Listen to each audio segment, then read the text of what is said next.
We've all seen those incredible travel photos, haven't we? You know, the perfect shots of mountains, ancient cities. They promise this amazing escape, a beautiful memory.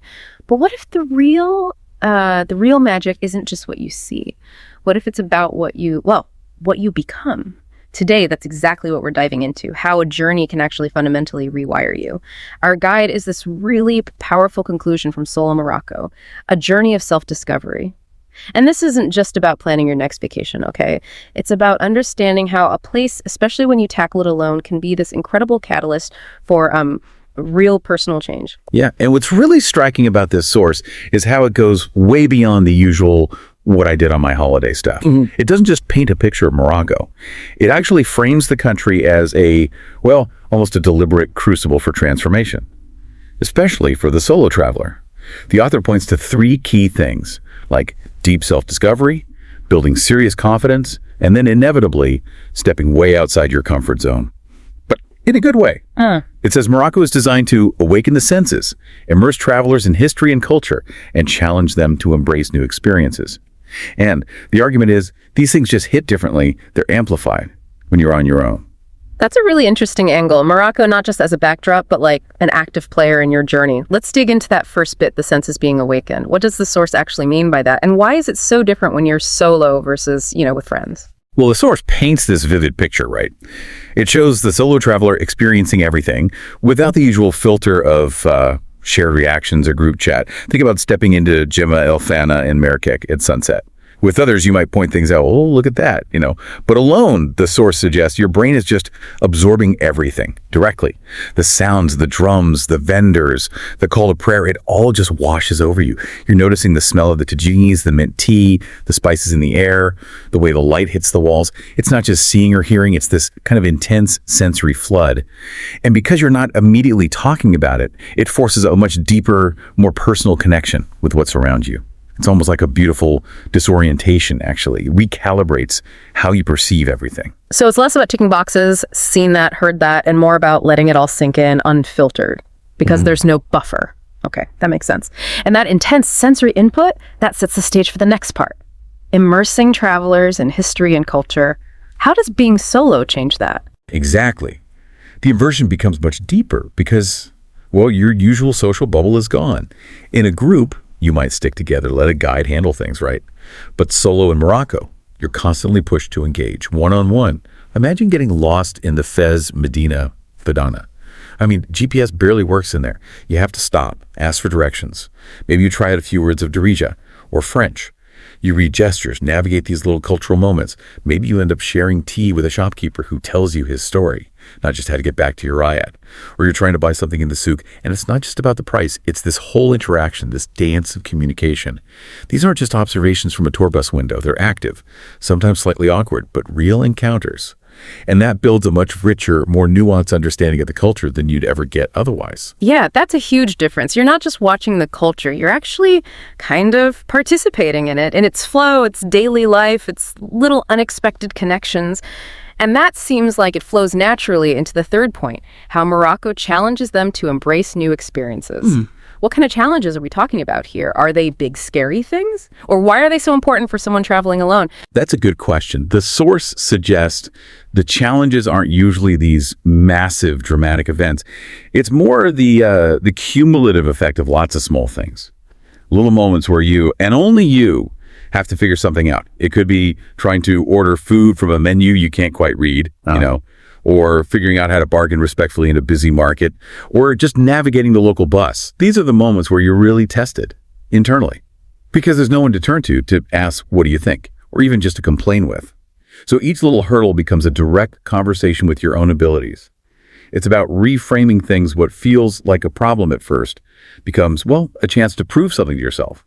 You often find you're more resourceful, more resilient than you thought. And this whole process directly builds what psychologists call self-efficacy, that belief that, you can handle things. Right. So it's that constant low-level pressure to adapt, to problem solve on your own that actually builds something new inside you.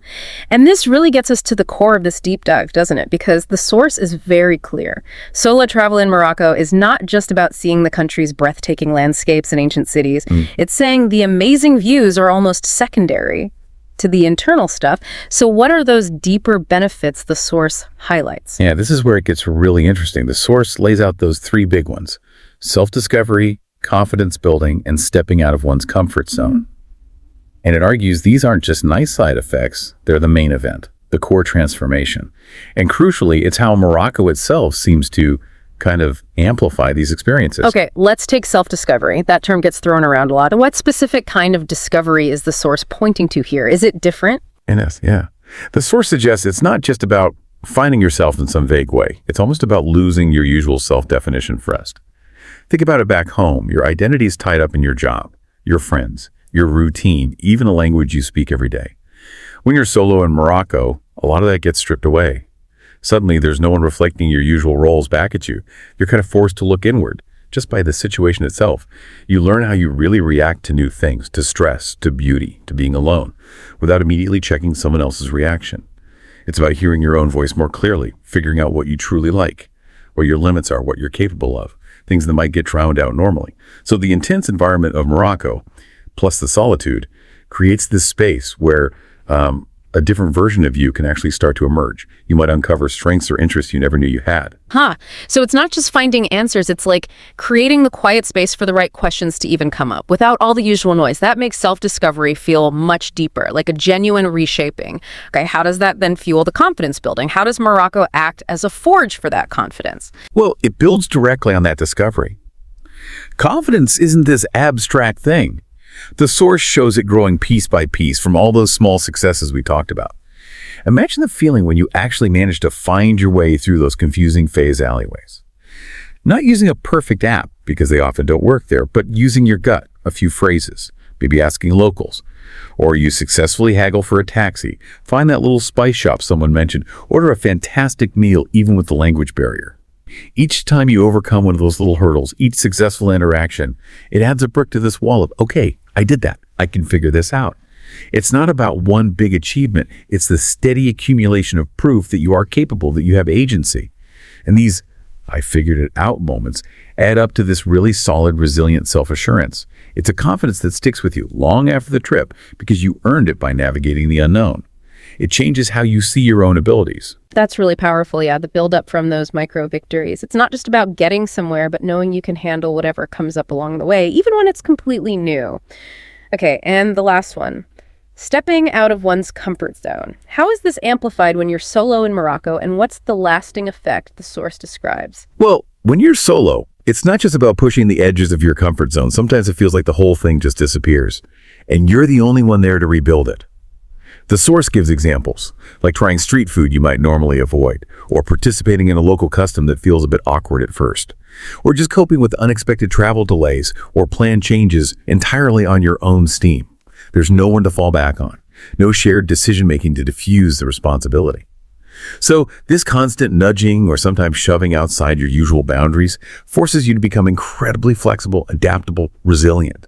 The lasting impact is that your whole capacity just expands. Things that seemed scary or impossible before now feel manageable. You develop this stronger internal compass, you're more self-reliant, better prepared for life's curveballs, long after you've left Morocco. Wow. Okay, so this deep dive into solo Morocco really shows it's much more than a travelogue. It paints this picture of a journey where the place itself helps forge you internally. So wrapping this up, what does this all mean for you listening right now? Even if Morocco isn't on your travel list anytime soon, I think it means the source gives us this amazing blueprint for growth. It really underlines the true value of, any big experience isn't just the highlights reel, it's about those internal shifts, the changes inside you that happen when you engage with something new and unfamiliar. Exactly. And if you connect that to the bigger picture, the lessons here, embracing challenge, building real confidence, discovering yourself in a stimulating place like Morocco, they apply everywhere. This source really highlights a fundamental truth, I think, that real learning, real evolution, it often happens right at that edge, the edge of your comfort zone, where the familiar fades and you have to rely on yourself, on your own wits. And when you navigate that edge alone, without your usual safety nets, the impact is just deeper, more lasting. It really speaks to that idea that sometimes to truly find out who you are, you need to get a bit lost first, especially when you're the only one holding the map. That's a fantastic way to put it. Getting a bit lost to find yourself. It suggests our biggest discoveries happen where our plans end. Perhaps the most breathtaking landscape you discover in Morocco, traveling alone, isn't actually a mountain range or an ancient city. Maybe it's the landscape of your own expanding self, your own evolving capabilities. It definitely gives us all something to think about how embracing new things, challenges, whether it's a trip across the world or just a bold step in our everyday lives, can kickstart our own journeys of discovery and confidence. Thank you so much for joining us on this deep dive. We really hope it sparked some thoughts and maybe a new appreciation for just stepping into the unknown.